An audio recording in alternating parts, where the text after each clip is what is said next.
There's been a lot of discussion around butter, dairy, and the use of palm oil. I and others thought there was value in having a discussion with experts to understand the fundamental questions better. This is first of two discussions to provide perspective on the issue. This is brought to you by Dairy at Guelph and Food Focus. My name is Mike Von Massow. Today, I speak to three experts to learn more about palm oil, its use in dairy rations, and how its use may or may not affect both milk composition and processed dairy products. I learned a lot and found there is a lot more to learn. The conversation today is with Dr. Alejandro Marangoni, who is a professor in food science at the University of Guelph and the Canada Research Chair in Food, Health and Aging, Dr. John Cant, who is a professor of dairy cattle nutrition and director of the Center for Nutrition Modeling at the University of Guelph, and Dr. Dave Kelton, a veterinarian, professor of epidemiology in the Ontario Veterinary College, and Dairy Farmers of Ontario Chair in Dairy Cattle Health. I am sure you will find the discussion as interesting as I did. Gentlemen, thanks so much for taking the time. I'm looking forward to our conversation because I'm sure I'll learn quite a bit. And so, without further ado, let's get straight to the discussion. We're talking a little bit about sort of butter and palm oil and the issues that have been raised recently in the industry relative to dairy. So before we get into dairy specifically, Alejandro, I was wondering if you could sort of say, what is palm oil? How is it used in the food industry, and why is it used in the food industry? No, thanks, Mike. Yes, palm oil is the oil seed. It's not an oil seed, but the oil producing crop, the largest one in the world. To give you an idea, there's about 75 million metric tons of palm oil produced in the world, like in the past year. To compare that to soybean, which is 60, rapeseed oil is about 27. Sunflower seed is about 20. That kind of thing. So it's 75. It's the most highly produced oil. So it is widely available. It is inexpensive, and it's produced mainly in the countries of Southeast Asia and some of them in Latin America. So Malaysia being one of the largest producers. Now Indonesia has taken over. Indonesia, Malaysia, and a lot of countries in South America are attempting to establish a palm oil plantation. Interestingly, it's the African palm tree, but Africa is not a large producer of palm oil. Yeah. Many of the trees came originally from Nigeria. But if you go to Malaysia and you drive towards Singapore, all you see is one large palm oil plantation from side to side of the country. So they tend to take over the country. It is inexpensive, produced in large amounts, and it's very functional because it is about 50% unsaturated, or think about unsaturated fats being oils, liquid oil, and 50% saturated. So you mix the two of them together and you get rheological properties that are ideal to make things like bakery products, to give some solidity to food products. So they're used extensively all over the world for manufactured food products. Because they're inexpensive, widely available. And palm oil came to be really when we had a ban on hydrogenated fat, or the food manufacturers had to declare the amount of hydrogenated fat in their products. Then they became very scared, and they needed a replacement really fast, and they couldn't really go back to animal fats because that's a no-no because of many different reasons. And so palm oil came to be at that point. 2006 was the year that legislation came to be, and then the world changed, and everybody changed towards palm oil. So we replaced all the hydrogenated and partially hydrogenated fat with the saturated fat from the palm oil. Moreover, there's an enormous oleochemical industry in Malaysia. So they split the fat, they make fatty acids, they make glycerin, they make biodiesel. It forms the basis for other like surfactants. Very, very active over there. So basically widely available, and the derivatives from palm oil are widely available in the world as well. Lately, many countries don't want to consume palm oil, particularly in Europe. It has become a very, very important trend because of the issues with sustainability. So the sustainability fingerprint of palm oil is very poor because it grows in tropical rainforests, and they're home to a great biodiversity. The last remaining biodiversity of the world is in many of those tropical rainforests, which unfortunately get cut down for the establishment of palm oil plantations. And that is happening in the Amazon, and that happened in Malaysia, and it's definitely happened in Indonesia. You see all those fires that are happening over there. A lot of time they're cutting down the forests of Borneo to establish plantations, which represents economic value to the people, progress. And as well, don't forget that everybody criticizes palm oil for this issue with sustainability, and there's even places that are beginning to ban palm oil in Europe. But it also provides a cheap nutrition, inexpensive nutrition to a lot of the world's poor in India, in Bangladesh, Sri Lanka, China, in the backwoods of China. So it's an important food for a lot of places in the world. And I guess it's used also in animal feed. Yeah, and we'll get to that with John in a second. I just want to ask one follow-up question, and it relates to, so palm oil has both desirable qualities that you talked about, and it's cheap. But given some of the concerns around sustainability, we are doing things to try and get to get other fats to perform like palm oil does. And I know you've done some of that research. I spoke to your PhD students separately a couple of weeks ago, and that will be coming out soon. Tell us a little bit about that, just as an aside here. As an aside, I mean, we try to do new things here at the university. So if the whole purpose there is, if you do not want to have hydrogenated fat, if you do not want to have animal fats, meaning beef fat like tallow, pork fat, lard, and you do not want to have hydrogenated fats, you're left with very little. There are no real options to add to, I mean, other than cocoa butter, which is the fat in chocolate, and some exotic butters of some weird palm trees here and there. There really is nothing else out there.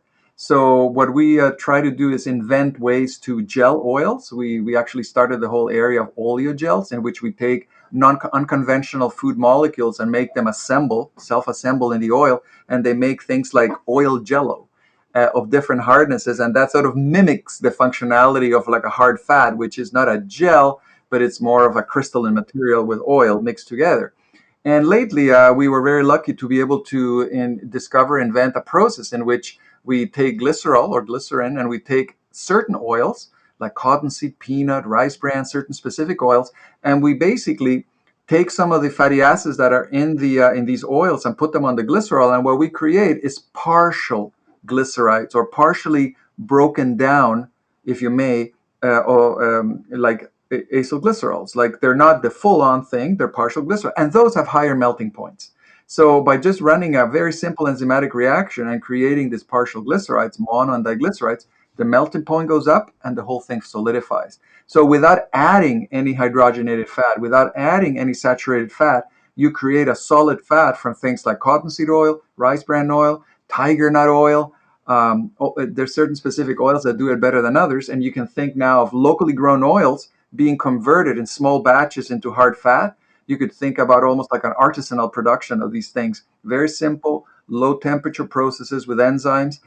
It's an interesting option to replace many of the uses of palm oil, and then we don't have to extract palm oil, transport across the ocean, get it over here, and we're not necessarily destroying large amounts of tropical rainforests. So we were very happy with that discovery. Yeah. Yeah, it's really cool, and it gives us the functionality. Yeah. That is really one of the things that we love about palm oil.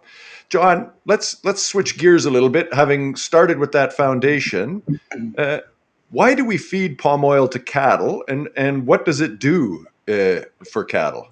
Yeah, thanks, Mike. Well, we feed palm oil for the fat and the energy content of it, really. That's the issue. And fat, of all the different macronutrients that an animal consumes, fat has the highest amount of energy in it. And dairy cows, like any kind of cow, there actually will be in what's called a negative energy balance when they start off their lactation. And different animals have different approaches to producing milk. So some are what are called income breeders, and they will eat enough food to satisfy the needs to make milk.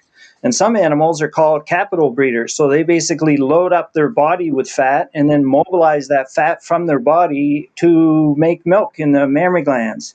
So, for example, a blue whale is a capital breeder. A blue whale has a lactation that lasts 6 months, and they don't eat the whole time. They just mobilize everything from their bodies. A cow is like a mix of these capital and income breeders. So they will mobilize some fats at the beginning of their lactation, when they first have a calf, and then later on they will build up their body fat reserves again. Well, there's a problem that they could get in too negative an energy balance, so that they're mobilizing too much fat out of their bodies, and this causes problems for them. So what we do when we're feeding cows is make sure we supply enough energy so that doesn't happen. And fats are a great way to supply lots of energy because, for the same reason they're a problem to us as humans, eating too much fat, too much energy. So for a cow, we don't have that issue. Cows' fat intake is very low compared to ours. Like typically their diet is about 2% fat. And our human diet is more like 20% fat. So I'm talking just on a dry basis. So cows don't really eat much fat. If you were to give them just any old fat, it's actually going to cause problems in their digestive tract. So they won't eat very much of it. And palmitic acid, this one that's high in palm oil, this 16 carbon saturated fat, does not have those effects in the rumen, in the digestive tract of the cow. So they're able to actually consume that without messing up digestion, and it supplies energy to support the milk production of the cow, especially in these times of negative energy balance for the cow. So there's, people have been feeding fat to cows for as long as I've been, aware of what is being fed to cows. And we've gone through a transition of which fat sources work well, and people have tried corn oil and soybean oil. And because of the unsaturated fat content of those, they really are harmful to the bacteria in the digestive tract of the cow. And so you can't get a cow to eat much of that, and it will mess up the fiber digestion, which is part of what a cow can really do well, is digest fiber.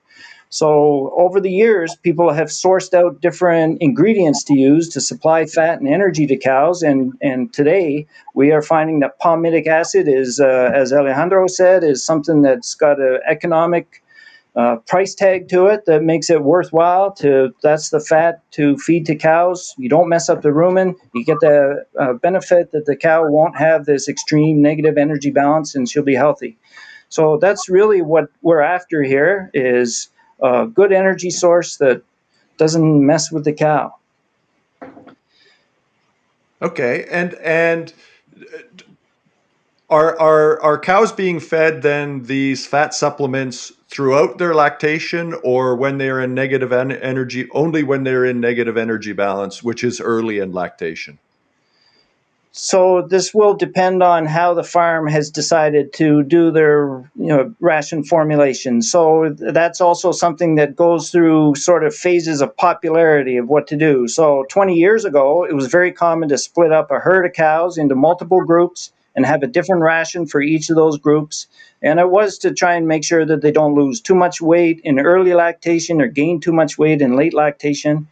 We've gotten with equipment that's around nowadays. It's very common to feed a single ration to all of the cows, but you might supplement some individually, based on things that you're noticing in those individual animals. And actually, that's an area that we're progressing towards more and more, is individualized attention for the diets of individual dairy cows. Is like, okay, what does this particular cow need based on what we observe and see in her production level, her intake, her energy balance. So there's a mix of sort of different approaches people take to try and deal with this variability you have between cows within a herd. And so fat supplementation is your option. Okay, so it can vary from farm to farm and cow to cow. Yeah. It's my understanding, and you can tell me I'm completely wrong, John, that there is also some feeding when when there's additional challenge for the cow, like in the summer when we have some heat stress, we might feed it to make sure she continues to be good. I understand that there's also some incentive to feed when there's a higher demand for fat, those incentive days in the Canadian system where Yeah. you can get a short-term temporary boost in fat. Yeah. Is that the case, or am I wrong there? No, that is the case. So milk, milk contains fat, protein, and lactose. These are the main solid components of milk, and fat is the most variable. So it will change. The percent of the milk that is fat can vary quite a bit, and a lot of it has to do with diet or environment, like the time of year that you're talking about. And say heat stress in cows can also influence it. And during hot times, this might be a better time to actually feed a fat because there's less heat produced by the cow from the fat that they consume compared to, say, consuming carbohydrate and the amount of heat the cow will produce. So sort of the efficiency of turning the diet component into a milk component is better with fat, and there will be less heat production. So this is a reason you'd switch in summer months to adding in fat. When you change the total amount of fat that a cow consumes, then that will change the fat percent in the milk. That's another issue. Or cows in early lactation will mobilize more fat from their bodies into milk than cows in late lactation. And actually, the protein quality that you feed a cow will influence the milk fat percent as well. And the carbohydrate supply will influence it. So there's very many dietary factors will actually influence the milk fat percent, and we're quite familiar with most of those. So there's only a few sort of gaps in our knowledge to be able to predict, if I change this diet of the cow, what's going to happen to the milk fat percent? And you have to consider more than just the amount of fat the cow's eating, or whether it's palmitic acid or various other fatty acids. But you also got to consider what the carbohydrates are. Are we talking about starch? Are we talking about cellulose? You got to consider the amino acid profile of the protein supplement that they're also getting to make sure they've got enough protein for them. So different amino acids will have effects on the milk fat percent. So diet, it's not just the fat amount in the diet, it's all of the components of the diet integrated together will ultimately determine how much fat is in the milk that the cow produces. That's great. One last question, and this is a question I got from a neighbor. That's how much palmitic acid or palm oil, or I think people have this vision that we're dumping buckets of palm oil in front of these cows. My perception is it's actually quite a small volume, isn't it? It is. So, a cow typically has about 2% fat in their diet, and you can supplement up to about 5%. But typically when people are doing palm fat feeding, it's probably around 1%. And that's 1% of the dry, of the dry matter, I guess, of the diet. But it's a small percentage of the diet is that. And it may be like 500 grams a day in a cow that eats 25,000 grams a day of dry matter. Yeah, that's so it's a relatively small proportion. So we understand then what it does and why we're doing it. A question to the group then: what does feeding, in addition to raising butterfat or reducing the energy deficit that cow is in, what changes do we see to milk products? Is my first question, and what changes might that bring to processed products? And I have to admit, it's maybe a flaw in my education, but I am going to cop to the fact that I'm an economist, not a biologist.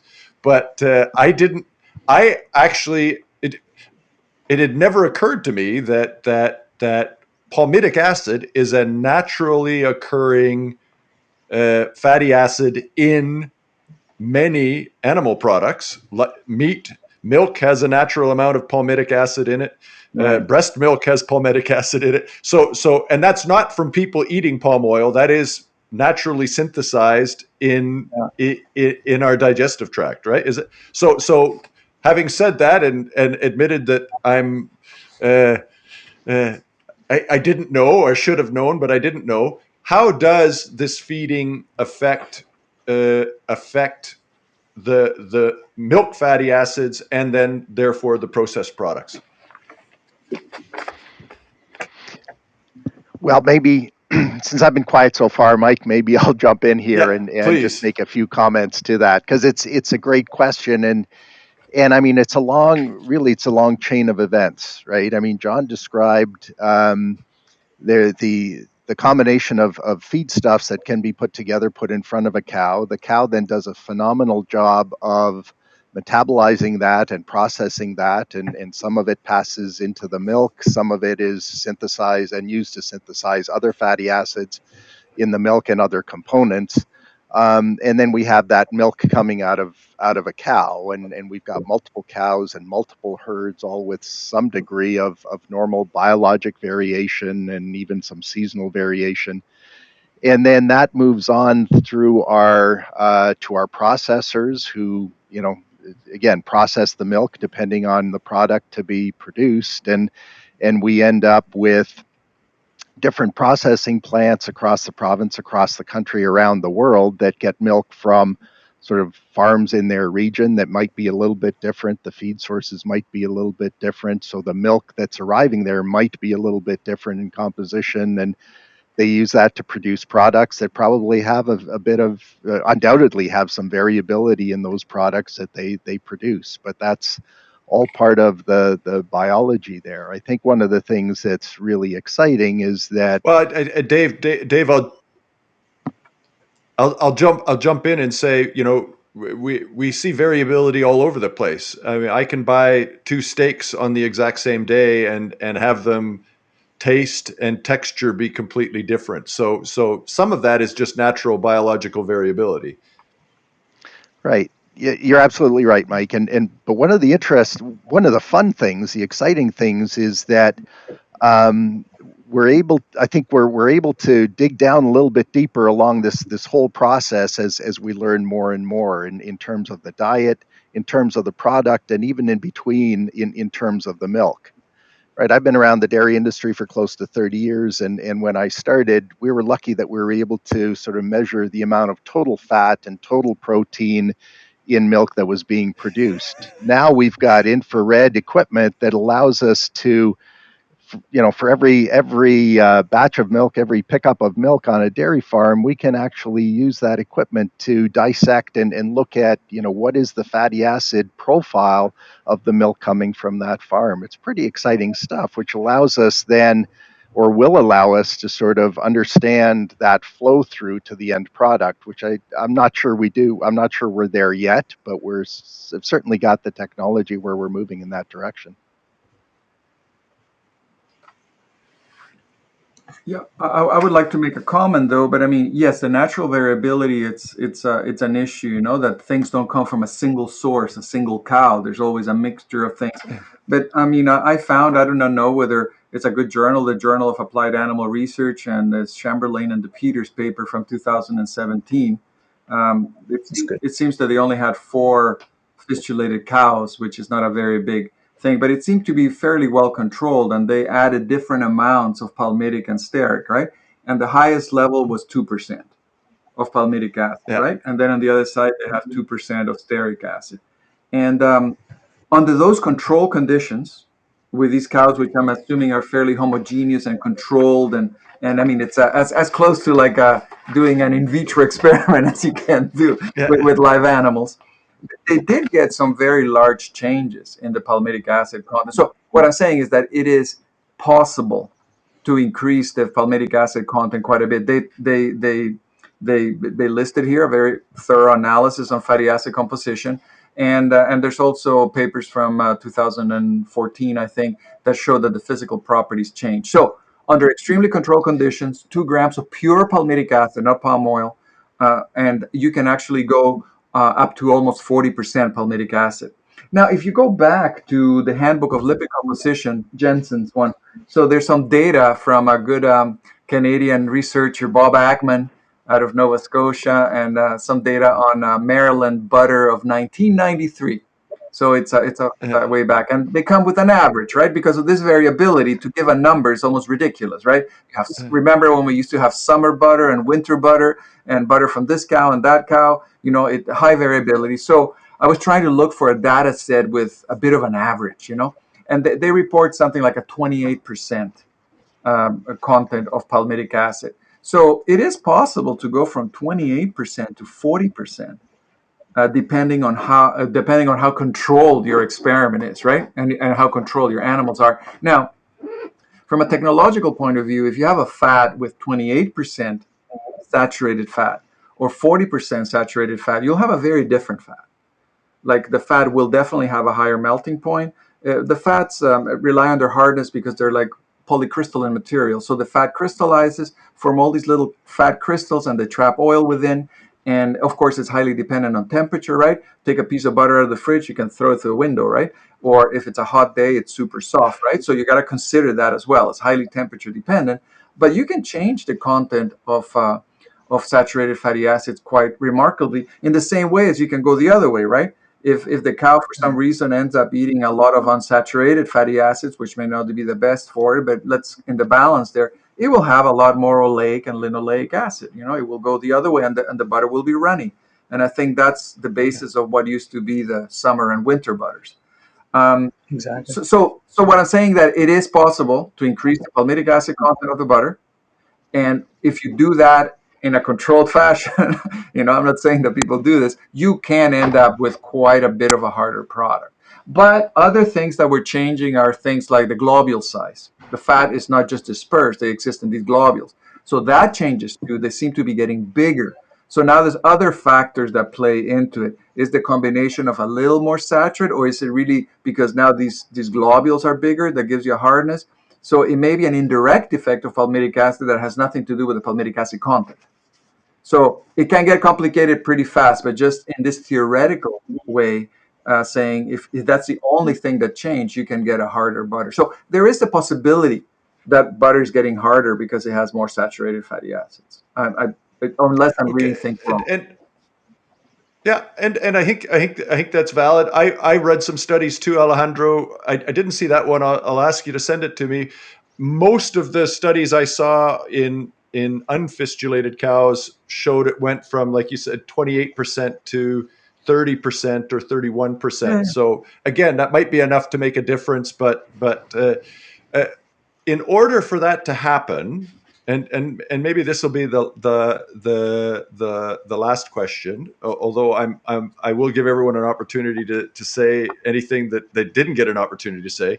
In order for that to happen, there would have to have been a significant change in the feeding of palm oil over the last 6 to 12 months, and I'll ask John and Dave, who are out with dairy producers on a regular basis. Is there a sense that we've seen a significant change in the use of palm oil in the last 6 to 12 months that would lead to the types of changes that Alejandro was just referring to?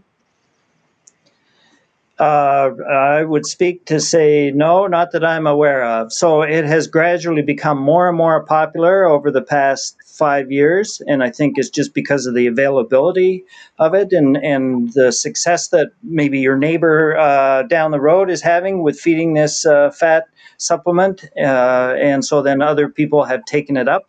But I wouldn't say that there's been a recent acceleration in the use of palm fats. Yeah. And I guess from my perspective, I would agree with John, Mike. We've got a couple of studies ongoing where we're visiting farms and collecting data for a number of projects. One looking at free fatty acids in milk, and we're collecting information about what those farms are feeding and their rations. And it gets pretty complex, but one of the questions we are asking about added fats and what products they're using, and certainly based on that work, certainly I can't say that we've seen any remarkable difference. Yeah, it's interesting to me. Oh, sorry. I Go just ahead, wanted John. to jump in and say that, Alejandro, that Chamberlain and De Peters paper is good. I did my PhD with Ed De Peters in fat feeding and stuff. So, Good. no, it's good. No, but I But wanted to say, for example, but John, would it be possible that if you just change, if you feed palm oil, it would be a different dynamic Yeah. if you feed the free fatty acids? First of all, gram per gram, you're adding twice the amount, and it is really dose dependent. Like 1% causes the Yes. changes you were talking about, Mike. Now 2% is a lot bigger. So could it be just a change from palm oil versus palmitic acid would be a gigantic change in the final composition? John and Yeah. David, have people begun using more the free palmitic acid supplement or not?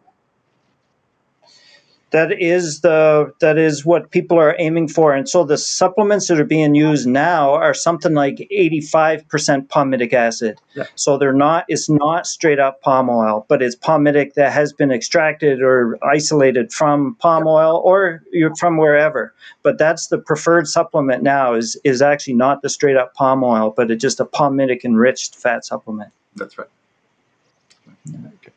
Okay, so I think that's a great introduction. I learned a lot there. And but as we wrap up, I'm going to go around and I'll start with Dave, go in the opposite order of how we started, and say, given the discussion you've heard so far, Mike learned a lot. I'm sure other people will learn a lot.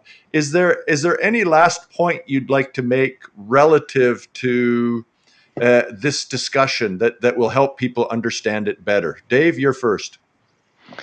Thanks, Mike. I guess the point that I'd like to make is that I think we're all learning a lot in this whole conversation, and I think that's fantastic. One of the tools that I sort of alluded to is we're getting the technology readily available and in hand now to look at milk composition and to tie that back to what cows are being fed. Exciting project going on currently in Quebec where they're looking at the fatty acid profiles in milk on dairy farms, on all dairy farms in Quebec, relating that back to the nutritionists and the nutrition that's going into those cows to better understand really how that translates, not just in the experimental setting like we talked about, but also in practice. And so I think we're getting tools available, we're getting data available that allow us to, I think, much more quickly understand what the impact is of some of these changes. And as we see changes in whether that's in product or in milk or even in feeds, I think we'll be able to fine tune those a little better, understand them a little better, and have a better sense of what some of the impacts are there. So pretty exciting. Again, science at the cutting edge and applied in the in the production of all dairy products. Perfect. Thanks, Dave. John? I'd like to. I'm not sure why this is such an interesting topic to everyone, and I think partly it could be, out of not a lack of familiarity with what cows get fed or how they get fed, which is totally understandable. Why would you know that? And so, what I'd like to say is, the ration formulation is very precise. We use computers to do it. So what we do, we don't just look at ingredients, we break them down to their individual nutrients, and actually way more than you would like on a food label for a can of soup or something like that. It'll tell you how many calories and how much protein. Well, we break the calories down into what are the individual nutrients supplying those calories, and even the proteins. We look at different ones, whether it's rumen degradable or not, and we use equations in a computer to actually evaluate the diet and see what it's missing for particular nutrients. And so we use ingredients to supply the nutrients and make a very precise formulation for what that cow is going to be doing and what she needs to have in her diet. And so we pull ingredients based on economic considerations, availabilities. Are they available for us? And so I think people, should be aware of that. How precise it is. It's much better than human nutrition, really, in terms of quantifying what's happening and what's needed. I was going to say it's cows get better nutrition than I do because they pay more attention. We pay more attention to what they eat. You shouldn't pay too much attention to what I'm eating, frankly. Yeah, exactly. Alejandro? Yeah, they definitely don't eat pizza and brownies and beer like you do, and that has a lot of palm Yeah, oil. yeah. Maybe we are loaded with palmitic acid too. I'm sure I am, for sure. Uh, yeah, and all I would say is that first of all, people shouldn't jump to conclusions and judge ethically something that is very complex. I mean, we eat palm oil morning, day, and night, and we're concerned about a few milligrams being fed to a cow. I think that we should be concerned about sustainability, but maybe we should eat less Twinkies, and that would make much of a bigger difference if you're concerned about sustainability, I think. Secondly, and there shouldn't be this sensationalism, right? First and second, there's no data. People have made up. I never knew that we were surrounded by theoretical physicists everywhere because nobody has shown a fatty acid analysis or a mechanical test. Nobody. So there's a lot of accusations and finger pointing with zero data. So I think we should be a little bit more scientific about this rather than to just blowing it up in the social media. And then last but not least, the marketing bodies and they should be a little bit more transparent. There's absolutely nothing wrong with adding some fatty acid to the diet of a cow. You're not feeding them like sheep brains or something like that. It is a natural component. It could come from palm oil. It could come from cottonseed oil or soybean oil. It is, like John said, highly scientific to keep these cows healthy. The last thing a farmer wants is to damage their animal. They take care of them probably even better than take care of themselves. So, I mean, that idea should get out of people's heads. So, more scientific, and also this aspect of being transparent about the communication with the public, and maybe at the end, if you actually do an analysis like we're doing over the weekend right now in a very small sample, it was hardly scientific, but at least it will be a first step to having some data to see if these relationships that people talk about are true. Maybe there's no relationship, and maybe there's no palmitic acid accumulation, and maybe there are differences in hardness, maybe they're not. So I think based on the data, we can make some informed decisions that don't need to be blown up out of proportion. That's all I'm saying. Yeah, that's excellent. That's Mike, an excellent place to. Sorry, go ahead, Dave. sorry, just to make one point, and I agree 100% with Alejandro. The one place where there is some data is in the milk composition data that I alluded to from the studies going on in Quebec, and Danielle Lefebvre from Lactanet, who is leading some of that work, is when this issue first broke, they went back and looked at their data from Quebec dairy farms, and his statement, and it was made publicly, was that they haven't seen remarkable differences in the fatty acid composition of milk going back a year and a half, which is where their data extends to, and that includes any significant levels or differences in palmitic acid and some of the other larger, more common fatty acids. So at least there is some data there, I think, to at least support the argument that we're not sure anything has changed. But certainly, I think we'll continue to dig into this and look for those answers and look to science actually to verify if there is an issue, and hopefully, if there is, then to deal with it.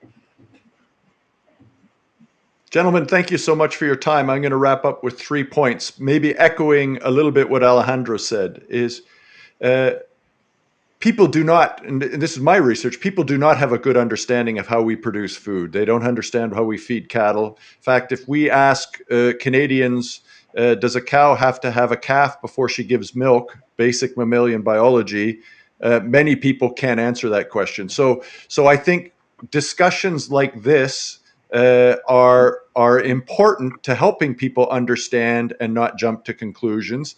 The second point is relative to not jumping to conclusions, like Alejandro said. Let's get the data, like Dave talked about, like the small study you're doing over the weekend, Alejandro. Let's really understand what's going. I think it's funny. I don't doubt the people who perceive their butter as harder, but in my small sample of one, there's no difference in the butter that's coming into our house. And so there's clearly something else going on here. And the last point is, I think, a lesson to me on the power of social media, how things can feed on themselves and get away, and how we should all take a moment to reflect and read and talk to people who know what they're talking about, and get some information before we jump to conclusions. So thank you so much for taking the time. This was valuable for me, and I'm sure it'll be valuable for others who listen. Thank you very much, Mike, for putting this together. Yeah, thank you, Mike. Thank you.